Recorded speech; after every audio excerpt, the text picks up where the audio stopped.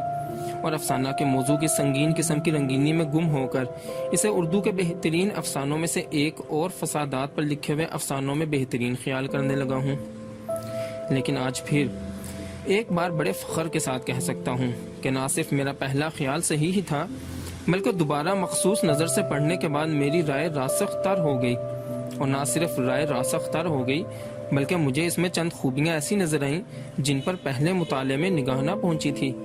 اور اب مجھے کہنا پڑتا ہے کہ لوگوں کی برہمی کے پردے میں کچھ اور ہے جس کی تشریح کی مجھے ضرورت نہیں ہے۔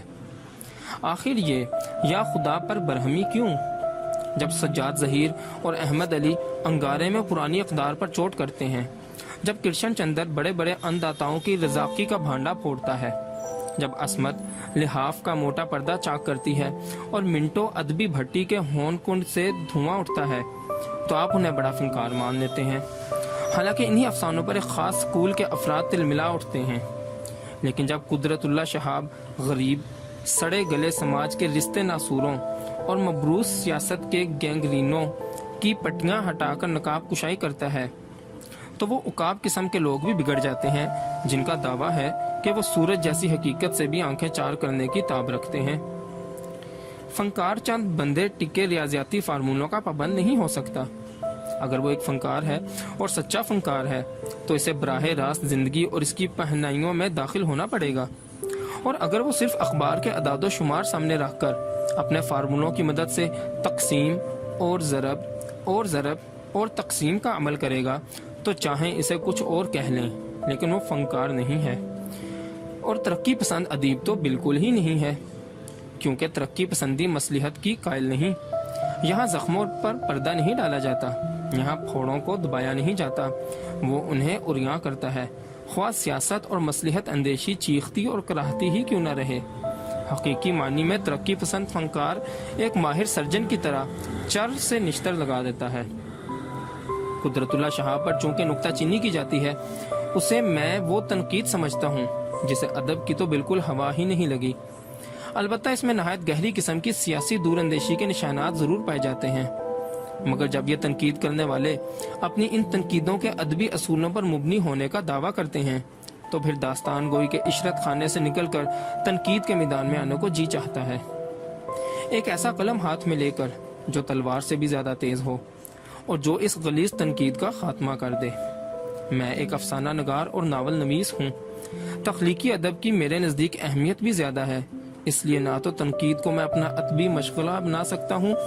اور نہ ہر نئے اور پرانے ادیب و شاعر کی قسمت کا فیصلہ کرنے کی اجارہ داری کا بوجھ میرے نحیف شانے سنبھال سکتے ہیں۔ اس لیے میں قدرت اللہ شہاب کے کہنے والوں کے بارے میں کچھ کہنا نہیں چاہتا، مگر قدرت اللہ شہاب کے بارے میں چند باتیں کہنی نہایت ضروری سمجھتا ہوں، اس لیے کہ میری ادبی ایمانداری اور فنی خلوص بار بار مجھے اکسا رہا ہے کہ اس ہنگامے میں جبکہ سیاہ و سفید کی تمیز دنیا کے کسی شعبے میں باقی نہیں رہ گئی تو کم سے کم ادب کے چشمہ کی صاف پھواروں کو ہر قسم کی آمیزش سے بچانا ہمارا نہ صرف ادبی بلکہ اخلاقی فرض ہے، اور ایسے موقع پر چپ بیٹھے رہنا بھی ایک بڑا فنی جرم ہے۔ قدرت اللہ شہاب کی افسانہ نگاری اور میرا نام دیکھ کر ممکن ہے کہ لوگ پہلی نظر میں یہ خیال کریں کہ اس مضمون کے ترکش سے کوئی نیا تیر چھوٹے گا، لیکن جب وہ یہ مضمون پڑھیں گے تو انہیں بڑی مایوسی ہوگی کہ انہی کے گروہ کا ایک خادم ادب جس کا ترقی پسندی پر پورا ایمان ہے،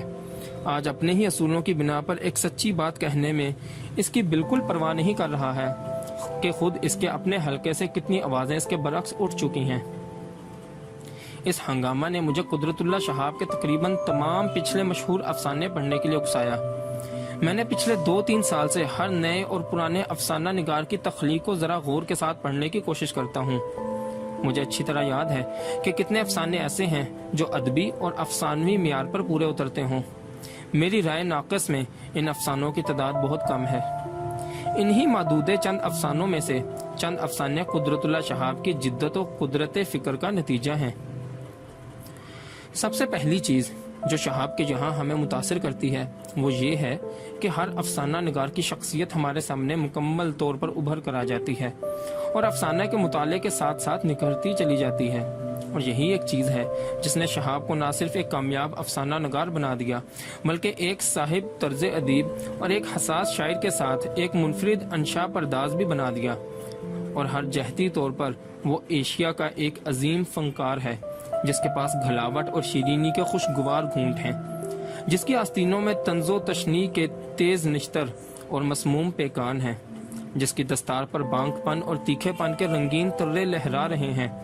اور اس کو یہ تمام چیزیں ان تمام افسانہ نگاروں سے ممیز کرتی ہیں جو سپاٹ اور بے جان طریقے سے ایک اچھی بات کو پیش کر دینا ہی سب سے بڑی نیکی اور سعادت سمجھتے ہیں۔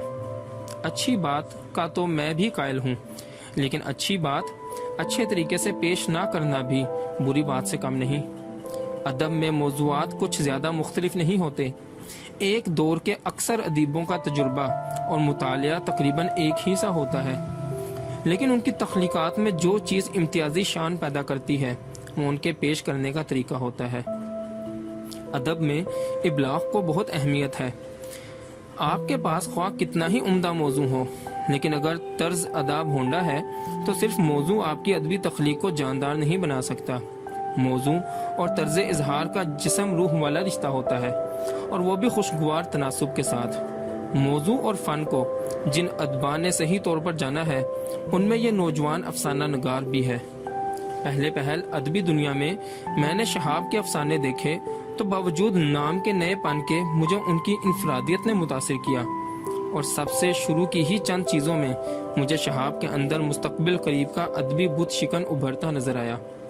یہ نوجوان فنکار جس سے میں باوجود اشتیاق ملاقات کے بھی ابھی تک نہیں مل سکا ہوں، افسانوں میں ہم سے اس طرح ملتا ہے کہ ایک حد تک اشتیاق ملاقات کی تشنگی تسکین بھی پا جاتی ہے اور تیز تر بھی ہو جاتی ہے۔ میں نہیں کہہ سکتا کہ جب میں قدرت اللہ شہاب سے ملوں گا تو مجھے مایوسی ہوگی یا مسرت، مگر اس میں شک نہیں کہ وہ قدرت اللہ شہاب جو اپنے افسانوں میں ہمیں چلتا پھرتا اینڈتا نظر آتا ہے، جو اپنی کتابوں میں یک چمن گل یک نیستاں نالا ایک خمخانہ میں کبھی زہر خوند ہنسی ہنستا اور گاہے موسم بہار کے غنچوں والی لطیف مسکراہٹ مسکراتا، کبھی آگ برساتا اور کبھی گل فشانیاں کرتا نظر آتا ہے۔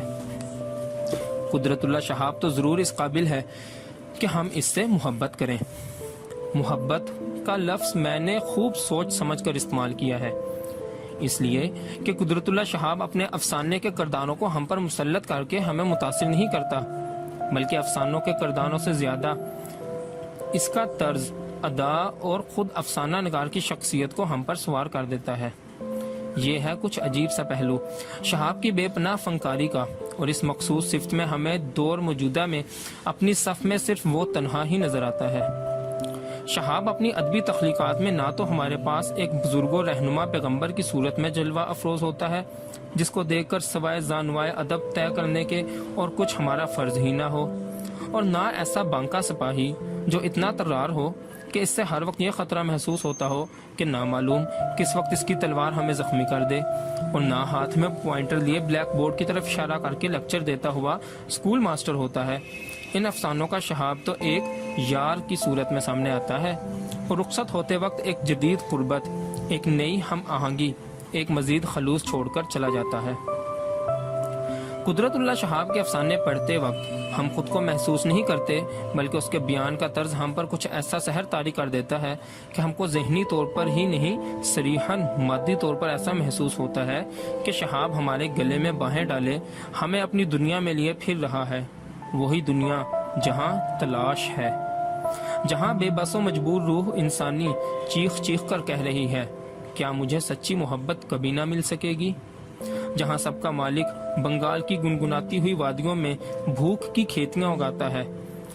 اور جہاں رینا بوس مالک کے سامنے بل کھا کھا کر ناچتی اور اہل ہوس کی ہوس صرف اس لیے بھڑکاتی ہے کہ اس کو بھوک کی موت کے چنگل سے ہوس کے سیاہ دامن میں پناہ مل سکے۔ یہ دنیا ہمیں جل ترنگ، اسٹینوگرافر، غریب خانہ، ایک رات کی بات، ماما اور دو رنگا کے محوروں پر گھومتی سینما کے سکرین کی طرح ہمارے سامنے آتی ہے۔ ان افسانوں میں ہمیں ایک زبردست طنز ملتا ہے جس کے تیکھے پن کی نشتریت نہ صرف شہاب کو رومانیت کے کوچے ہی سے نکال لاتی ہے بلکہ یاسیت کے گھروندوں کو بھی پاش پاش کر دیتی ہے۔ شہاب کے یہاں نمایاں شخصی انفرادیت ہے، لیکن وہ انفرادیت نہیں جو عام انفرادیت پسند ادبا کے یہاں پائی جاتی ہے۔ وہ گھٹن اور تلخی اور ابہام جو ان افسانہ نگاروں کا ترہ امتیاز ہے شہاب کے یہاں بالکل نہیں ہے، اور سماجی احساس سے ہٹ کر چلنے کی روش کا کہیں پر پتہ نہیں ہے۔ شہاب کے افسانے سماج کے لوگوں کے ساتھ رہ کر اور اپنے مسائل کو ان کے مسائل کے ساتھ ہی ٹکرا کر لکھے گئے ہیں۔ ان میں چلتا پھرتا اصلی انسان ہی ملتا ہے۔ ان کے کردار خوابوں کی مخلوق نہیں بلکہ وہ ایک طبقہ کی نمائندگی کرتے ہیں، وہ طبقہ جو داخلی طور پر خوش نہیں ہے، جس کے سفید لباس کے نیچے بھی زخموں سے چور بدن ڈھکا ہوا ہے، جہاں کوڑ کے بڑے گھناؤنے داغ ہماری آنکھوں کو بند کر لینے پر مجبور کرتے ہیں، جہاں کوٹوں کے نیچے بھوکے پیٹ پناہ لیے ہوئے ہیں، جہاں دور نگاہی کی روحانی اور جسمانی برس کے دھبے داخلی اور خارجی تعفن سے شامہ و باسرہ پر ضرب کاری کرتے ہیں، جہاں اپنی محبوباؤں کے جسم دوسروں کے بستروں کی زینت بنتے ہیں، اور خود افسانے کے ہیرو اپنی راتیں دفتر کے کلرکوں اور چپڑاسیوں کی بیویوں اور بیٹیوں کے ساتھ گزارتے ہیں۔ عورت، روپوں کی بھری تھیلی، چھوکری کا بھرا ہوا جسم، یہ ہے وہ دنیا جہاں قدرت اللہ شہاب ہمیں لے جاتا ہے، جہاں پہنچ کر ہم تقاضائے فطری کے تحت آنکھیں بند کر لینے پر مجبور ہوتے ہیں تو کبھی بے ساختہ نتنوں میں انگلیاں ٹھونس لیتے ہیں۔ وہ کہیں ہمارے باسرا کو خیرہ کرتا اور کہیں ہمارے شامہ کو زیر و زبر کرتا ہمیں لیے چلا جاتا ہے،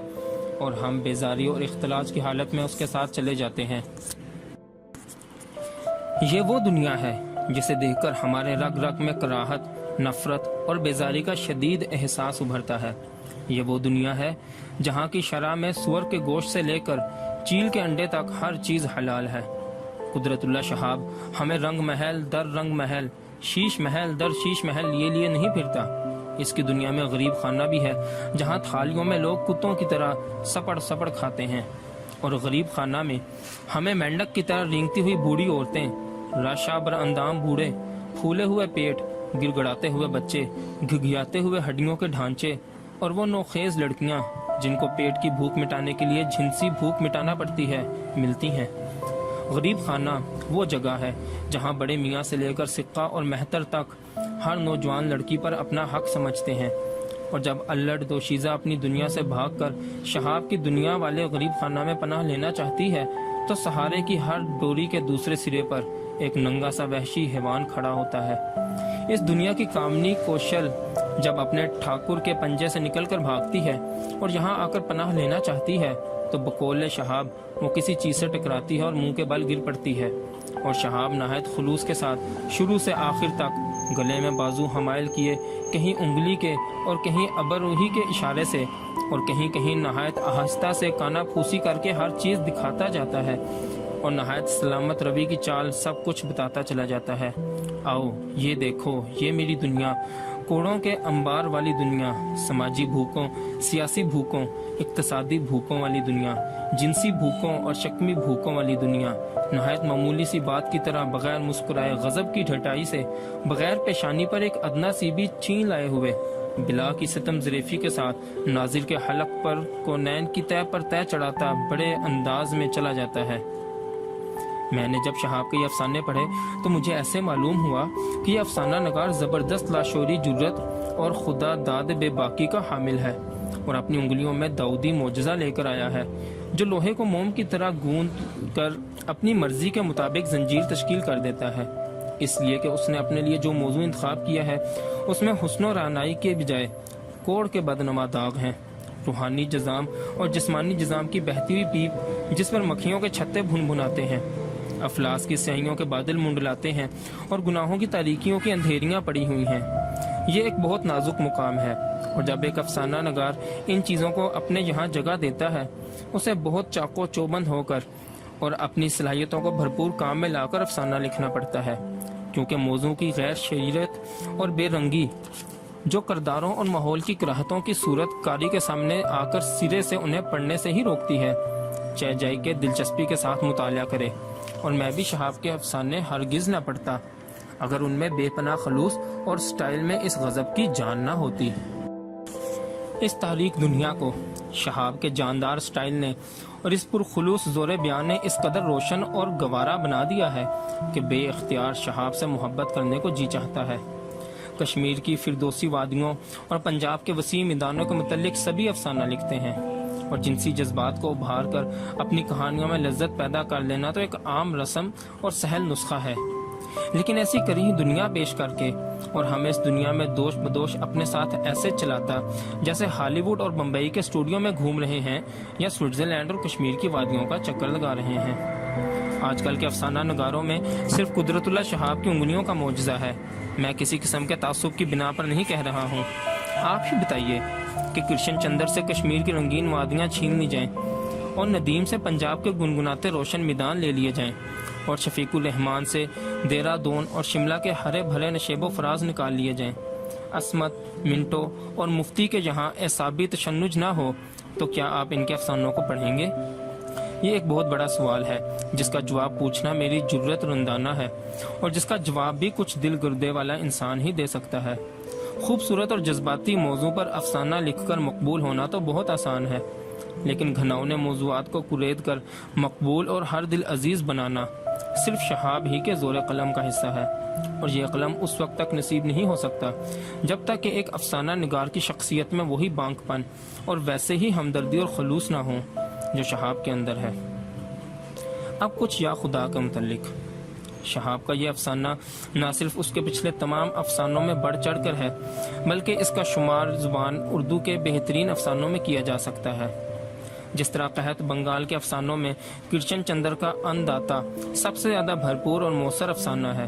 اسی طرح قدرت اللہ شہاب کا یا خدا فسادات پر لکھے ہوئے افسانوں میں ہے۔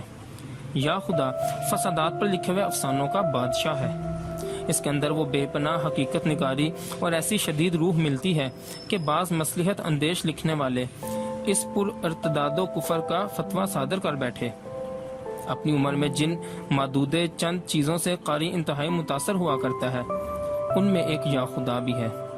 لیکن جب ظہیر بابر اور مجتبیٰ حسین کے مضامین دیکھے تو مجھے خوف ہوا کہ کہیں میں غلط راہ پر تو نہیں جا پڑا ہوں، جذبات کی رو میں کہیں لجت پسندی کا تو شکار نہیں ہو گیا ہوں۔ لیکن جب میں نے یا خدا کا دیباچہ اور یہ مضامین پڑھے تو یہ محسوس کیا کہ ان مضامین اور دیباچہ کو یا خدا سے کوئی علاقہ نہیں ہے، کیونکہ دیباچہ میں یا خدا کے متعلق کہنے کے بجائے کچھ اور کہا گیا ہے، اور مضامین میں یا خدا سے زیادہ دیباچہ پر بحث کی گئی ہے، اور اصل مصنف سے زیادہ دیباچہ نگار پر نکتہ چینی کی گئی ہے۔ اور کچھ ایسا اندازہ ہوتا ہے کہ قدرت اللہ شہاب بیچارے ایک جانب سے اعلیٰ کار ہیں اور دوسری جانب سے چکی کے دو پارٹوں میں گیہوں کے ساتھ گھن بن کر پسے گئے ہیں، اور ان پر کسی اور جذبے کے تحت تیر و نشتر چلائے گئے ہیں، اور اس بے مثال افسانہ میں فرقہ پرستی کے ناپاک جراثیم تلاش کیے گئے ہیں۔ اس میں شک نہیں کہ افسانے کا فریم دیکھ کر پہلی نظر میں ضرور یہ اندازہ ہوتا ہے کہ اس تصویر میں چلاک سیاستدان کی طرح ایک ہی رخ پیش کیا گیا ہے۔ اس کے پیش کرنے والے کے خلوص میں مجھے ذرہ برابر بھی شبہ نہیں ہے۔ فنکار کے قلم نے صرف ان احساسات کی عکاسی کی ہے جو ایک مخصوص ماحول میں ایک خاص طبقہ کی نمائندگی کرنے والے کردار سے وابستہ ہیں۔ ہندوستان اور پاکستان میں جو فرقہ وارانہ فسادات ہوئے، ان میں ظالم و مظلوم کی تمیز اٹھ گئی تھی۔ ظالم ادھر بھی تھے اور ظالم ادھر بھی، اور جانبین میں سے کسی ایک کی بھی یہ منطق ظلم کے لیے وجہ جواز نہیں ہو سکتی کہ پہلے اقدام کس کی جانب سے ہوا۔ ہر ہر مہادیو اور نعرہ تکبیر کے نعروں اور جے کاروں میں مرنے والے وہ مظلوم تھے جنہیں الگ الگ نہیں کیا جا سکتا۔ اگر ایک ماحول کا مصنف صرف اپنے ماحول کے مظلوموں کی عکاسی صحت نیت کے ساتھ کر دیتا ہے تو اس کے یہ معنی کب ہو گئے کہ اس کے ماحول کے حدود کے باہر مظلوم ہے ہی نہیں۔ ترقی پسند نقطہ نظر تو یہ کہتا ہے کہ ہم اس کی تخلیق کو اس بات کے پیش نظر جانچیں کہ آیا فنکار کہیں جھوٹ تو نہیں بول رہا ہے، یا اپنے ماحول کی عکاسی کرتے ہوئے کسی سچی بات سے چشم پوشی تو نہیں کر رہا ہے، اور اس تصویر کے پیش کرنے میں کہیں افراط و تفریط سے تو کام نہیں لے رہا ہے۔ شہاب کے اس افسانوں کو پڑھ کر جو لوگ اس میں فرقہ واریت کے کیڑے دیکھتے ہیں وہ دراصل حقیقت سے آنکھیں چراتے ہیں۔ حقیقت کو پیش کر دینے سے خواہ لوگوں کے رونگٹے کھڑے ہو جائیں یا حلق کڑوے ہو جائیں، لیکن حقیقت تو حقیقت ہے، اور اس کی تلخی یا ترشی مسلم، اسے شینی بنانا کسی کے بس کی بات نہیں۔ یا خدا میں صرف ان لوگوں کو فرقہ پرستی کے کیڑے ملتے ہیں جو یا تو مصلحت اندیش ہیں یا پھر جو ان فسادات میں آگ اور خون کی دنیا سے بہت دور بیٹھے صرف پریس کی مدد سے اپنی معلومات میں اضافہ کرتے رہے اور رائیں قائم کرتے رہے، اور اخباری دوربینوں سے مشاہدہ کر کے افسانے لکھتے رہے، اور نہایت سستی قسم کی موٹی مصلحت اندیشی کے تحت جان بین کے ظالموں اور مظلوموں میں توازن رکھتے ہوئے دونوں قوموں میں صلح کرانے کا فورتھ کلاس قسم کا پروپیگنڈا کرتے رہے۔ خیر، ان افسانہ نگاروں کے جذبہ کو مطعون نہیں کیا جا سکتا، کم از کم اس کے اندر سطحی مسمومیت ضرور ملتی ہے، اور اگر اس سے قوم کی حالت سدھر سکتی ہے اور نفرت کی آگ ٹھنڈی ہو سکتی ہے تو ایسا ضرور کرنا چاہیے۔ لیکن ہر فنکار سے یہ امید کرنا کہ وہ اپنے مزاج کو بدل کر اور اپنے اوپر اعتدال و توازن کا خول چڑھا کر اس نیک کام میں ان کا ہاتھ بٹائے تو یہ چیز بہت بے معنی ہے۔ یہ ایک ٹھنڈی طبیعت کا ادیب تو کر سکتا ہے، لیکن شہاب جیسا شعلہ مزاج اور تند طبیعت نوجوان فنکار اس پر کیسے قادر ہو سکتا ہے، جسے اپنا خلوص اس قدر عزیز ہے کہ خود اپنی تلاشی لیتے ہوئے بھی اسے باک نہیں ہے۔ ایسے ادیب سے یہ امید کرنا کہ وہ اپنی نوک قلم بجائے حقیقت کی آگ کے مصلحت کی برف میں ڈبو کر لکھے فضول ہے، کیونکہ اس کے پچھلے افسانے یہی ظاہر کرتے ہیں کہ اس کے اندر مصلحت کمپرومائز کے عناصر پیدا ہی نہیں ہو سکتے۔ وہ اس مقدس آگ کے دبانے سے مجبور ہے جو انسانیت سوز آگ کے شعلوں کو دیکھ کر ایک فنکار کے اندر بھاگ سے بھڑک اٹھتی ہے اور اس شعلہ فشانی کے بغیر شہاب زندہ نہیں رہ سکتا۔ یا خدا، میں اس کے احساسات کی یہ آگ اپنی انتہا کو پہنچ گئی ہے، یہاں تک کہ لوگوں نے اس کی وسیع انسانی ہمدردی کے جذبہ کو غلط سمجھ کر بدحواسی میں اسے فرقہ پرست کہہ دیا۔ لیکن میں پھر سوچتا ہوں اور بار بار میرے ذہن میں ایک بات کھٹکتی ہے کہ قدرت اللہ شہاب پر یہ تمام عطاب اس لیے نازل ہوا ہے کہ محمد حسن عسکری اور ممتاز شیری نے اس کو سراہا، ورنہ یا خدا کی نوعیت وہی تھی جو خواجہ احمد عباس کے سردار جی کی تھی۔ بلکہ میں یہ کہوں گا کہ سردار جی میں تو ایک تشنگی کا احساس باقی رہ جاتا ہے، اس میں کوئی بھرپور کردار ملتا ہے اور نہ ایسی فضا جس کے مطابق ہم ماحول کا تجزیہ کر کے اس چیز پر مطمئن ہو سکیں جو فنکار کہنا چاہتا ہے۔ سردار جی کا آخری حصہ تو اتنا غیر فطری اور بے جان ہے کہ مصنف کی مصلحت اندیشی اور توازن قائم کرنے کا پول نہایت پھس پھسے طریقے سے کھل جاتا ہے اور افسانہ ایک بچگانہ کوشش بن کر آپ اپنا مذاق اڑانے لگتا ہے۔ اس افسانہ کی ابتدا میں سکھوں سے جو نفرت کا جذبہ ابھرتا ہے وہ سردار جی کے خاتمے پر زائل نہیں ہوتا، کیونکہ اس کا خاتمہ بہت کمزور ہے اور بچوں کے بہلانے کا جھنجھنا سا بجتا سنائی دیتا ہے۔ شہاب کے افسانہ کو غور سے پڑھنے کے بعد یہ پتہ چلتا ہے کہ اس میں ایک زندہ سما ہے اور اس کی فضا میں آپ کو شروع سے آخر تک نہایت یکسانیت ملتی چلتی جاتی ہے، اور ایک ایسا تجزیہ جس کی روشنی میں نہ صرف آپ کو فسادات کا صحیح پس منظر معلوم ہو جاتا ہے بلکہ اس گھنونے ماحول سے نفرت ہونے لگتی ہے، اور اس نفرت کو ابھارنا اور اجاگر کرنا ہی مصنف کا سب سے بڑا مقصد ہے۔ شاید ترقی پسند نقاد اس افسانے پر لکھتے وقت یہ بھول جاتے ہیں کہ لینن نے کہا ہے، اگر اپنے ماحول کو بدلنا ہے تو سب سے پہلے اس ڈھانچے سے نفرت کرو۔ قدرت اللہ شہاب جب بھی نفرت کا جذبہ ابھارتا ہے تو کیا اس کا یہ فعل عین ترقی پسند نہیں ہے؟ فرقہ پرستی کے جراثیم کو ختم کرنے کے لیے صرف دلی کے گورنمنٹ ہاؤس میں بیٹھ کر صلح کی بات چیت کرنا ہی کافی نہیں ہے، کیونکہ فسادات کی بنیاد صرف مذہب یا عقیدہ نہیں ہے، اس کی تہ میں بہت سے عناصر کار فرما ہیں۔ عناصر دونوں جگہوں پر یکساں ہیں اور انہی سے مل کر یہ ماحول بنا ہے۔ اس لیے جب تک ان بنیادی عناصر سے نفرت پیدا نہ کی جائے اس وقت تک اس ماحول کا پردہ چاک نہیں ہو سکتا اور اصل جراثیم نہیں مٹ سکتے۔ یا خدا کے مصنف کا سب سے بڑا فنی کمال یہ ہے کہ اسے پڑھ کر ہندو یا سکھ سے من حیث القوم نفرت کا احساس بیدار نہیں ہوتا، بلکہ خنجر بھونکنے والے سے زیادہ خنجر بھونکنے کے عمل اور وحشت و بربریت کی جانب ہم متوجہ ہوتے ہیں۔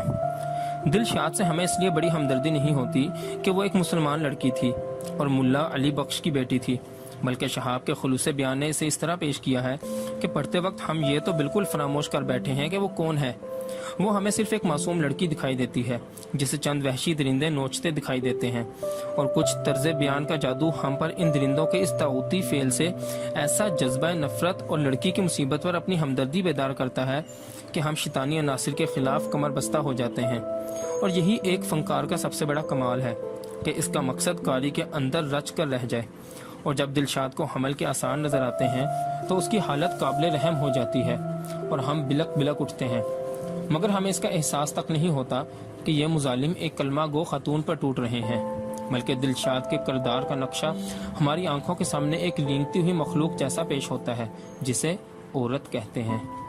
اور پھر عورت بے بس و مجبور، عصمت و عفت کی دیوی، جس کے بطن کا مقدس صندوق خالق مطلق نے اپنی تخلیقی شاہکار کی مانت کے لیے منتخب کیا ہے، اور دلشاد کا بچہ ہمارے سامنے صرف ایک ناجائز اولاد ہی کی شکل میں نہیں آتا بلکہ اس وحشت و بربریت کی زندہ تشکیل ہے۔ جب انسانیت دشمن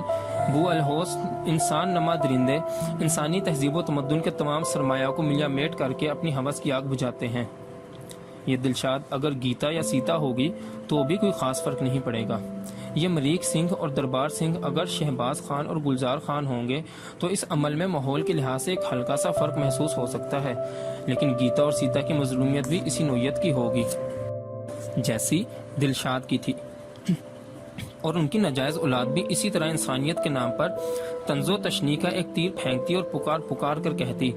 او میاں ہندوستانی صاحب، دیکھو ہم ہیں 20ویں صدی کی آئینی اور اخلاقی دنیا کے روشن اور سفید صفحہ پر تمہارے ٹپکائے ہوئے کالے دھبے،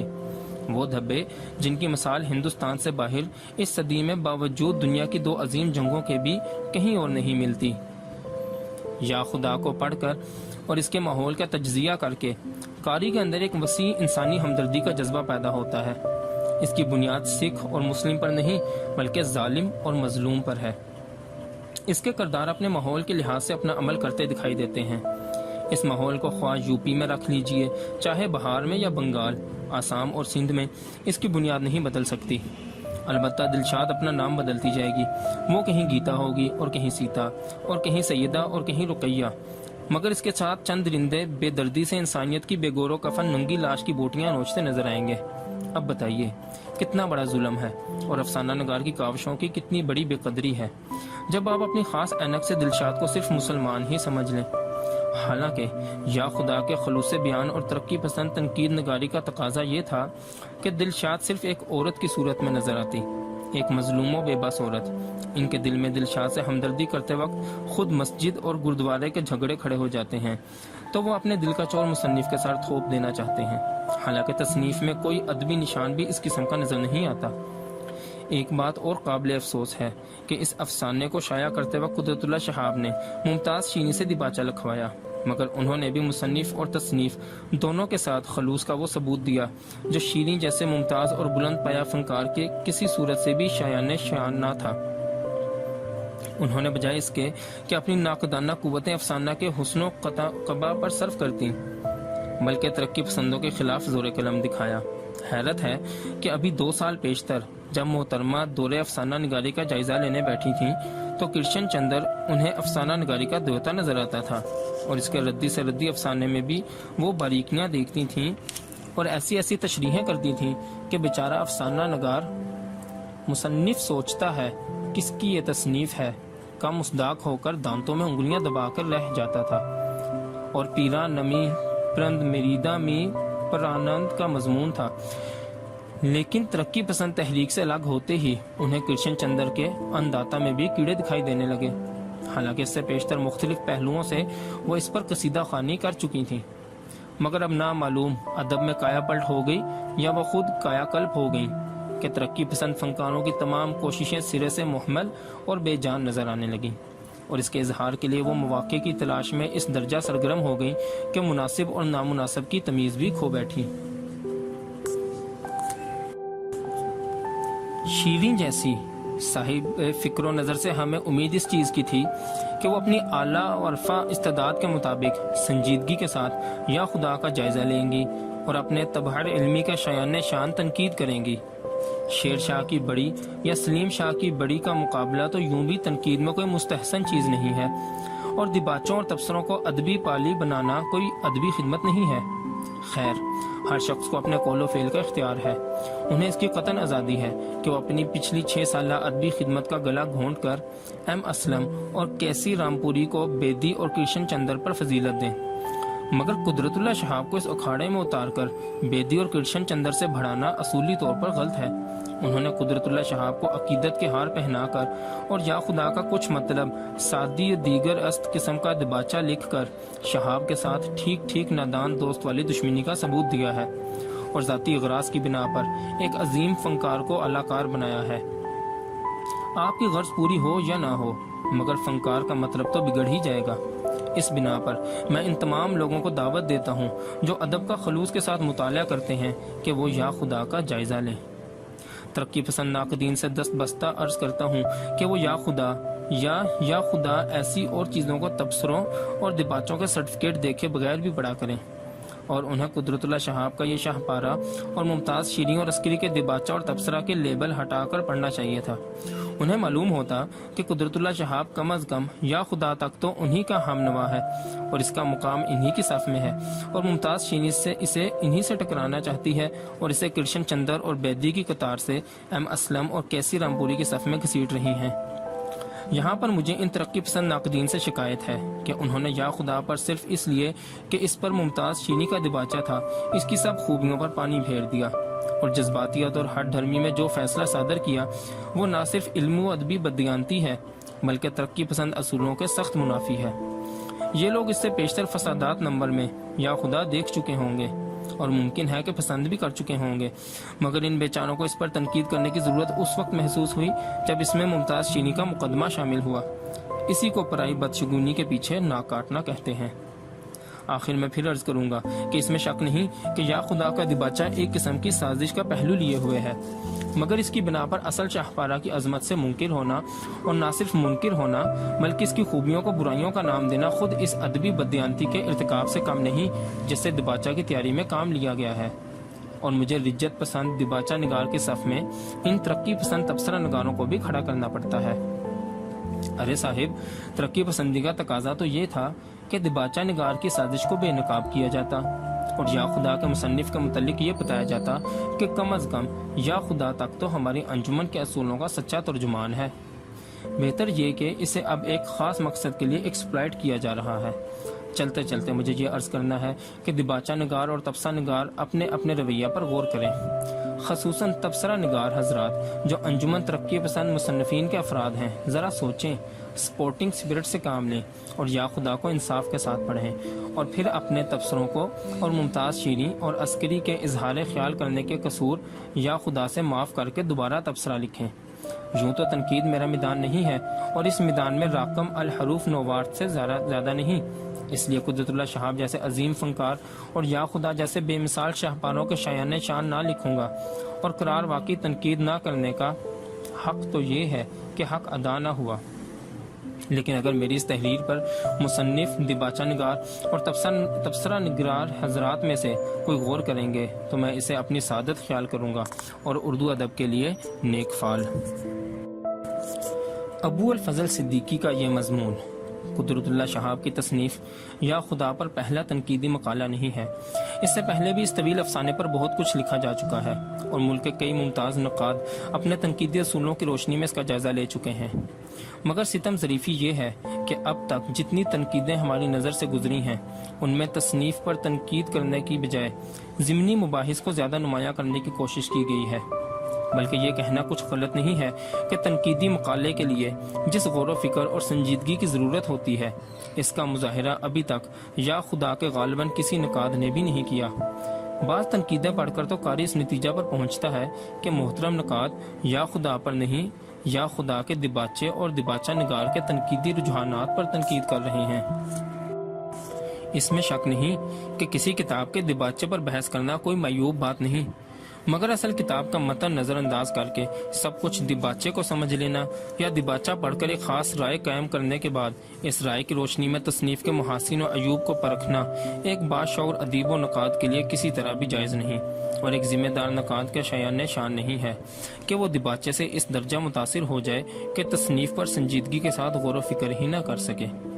صدیقی صاحب نے اپنے اس مقالے میں تنقید کو 3 حصوں میں تقسیم کیا ہے۔